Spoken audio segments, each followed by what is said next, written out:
തിരുവനന്തപുരം വെഞ്ഞാറമൂട് കൂട്ടക്കൊലപാതകത്തിൽ പ്രതി അഫാൻ ലഹരി ഉപയോഗിച്ചിരുന്നതായി പോലീസ്. ഇതിനുള്ള തെളിവ് ലഭിച്ചിട്ടുണ്ടെന്നും ഏത് തരത്തിലുള്ള ലഹരിയാണ് ഉപയോഗിച്ചത് എന്ന കാര്യത്തിൽ കൂടുതൽ ശാസ്ത്രീയ തെളിവുകൾ ആവശ്യമാണെന്നും ഡിവൈഎസ്പി അരുൺ മാധ്യമങ്ങളോട് പറഞ്ഞു. ലത്തീഫിന്റെ വീട്ടിൽ വെച്ച് ഇൻക്വസ്റ്റ് നടപടികൾക്ക് ശേഷം മാധ്യമങ്ങളെ കാണുകയായിരുന്നു അദ്ദേഹം. അതിക്രൂരമായാണ് ലത്തീഫിനെയും ഭാര്യ ഷാഹിദയെയും കൊലപ്പെടുത്തിയത്. മൽപിടുത്തം നടന്നതിന്റെ ലക്ഷണങ്ങളുണ്ട്. നെഞ്ചിന് മുകളിലാണ് മർദ്ദിച്ചിരിക്കുന്നത്. തലക്കാണ് ഏറ്റവും കൂടുതൽ മർദ്ദനമേറ്റിരിക്കുന്നത്.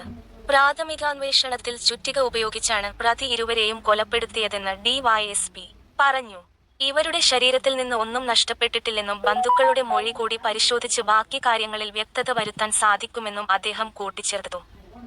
അതേസമയം അലമാര കുത്തിപ്പൊളിക്കാൻ പ്രതി ശ്രമിച്ചിരുന്നതായും പോലീസ് വ്യക്തമാക്കുന്നു. കൊല്ലപ്പെടുന്നതിന് മുമ്പ് ലത്തീഫ് അഫാന്റെ വീട്ടിലെത്തിയതായാണ് മനസ്സിലാക്കുന്നതെന്നും അദ്ദേഹം പറഞ്ഞു. പലതവണ ആഭരണങ്ങൾ പണയം വെച്ചതുമായി ബന്ധപ്പെട്ട ചോദ്യത്തിന് കൂടുതൽ തെളിവ് ലഭിച്ചാലേ കാര്യങ്ങൾ പറയാൻ പറ്റൂ എന്ന് അദ്ദേഹം പറഞ്ഞു. അതും അന്വേഷണത്തിന് പരിധിയിൽ ഉൾപ്പെടുന്നുണ്ടെന്നും കൂട്ടിച്ചേർത്തു. ആക്രമണത്തിന് പല കാരണങ്ങളുണ്ടാകാമെന്നും ഈ ഘട്ടത്തിൽ പറയുന്നത് ശരിയാകില്ലെന്നും പിന്നീട് വ്യക്തമാക്കാമെന്നും അദ്ദേഹം പറഞ്ഞു. മേലേക്ക് ചൂണ്ടുന്ന അമ്പടയാളം ഏറ്റവും ക്രൂരമായി കൊലപ്പെടുത്തിയത് ലത്തീഫിനെയാണെന്നാണ് വിവരം. 20 തവണ തലക്കടിച്ചുവെന്നാണ് കണ്ടെത്തിയിരിക്കുന്നത്.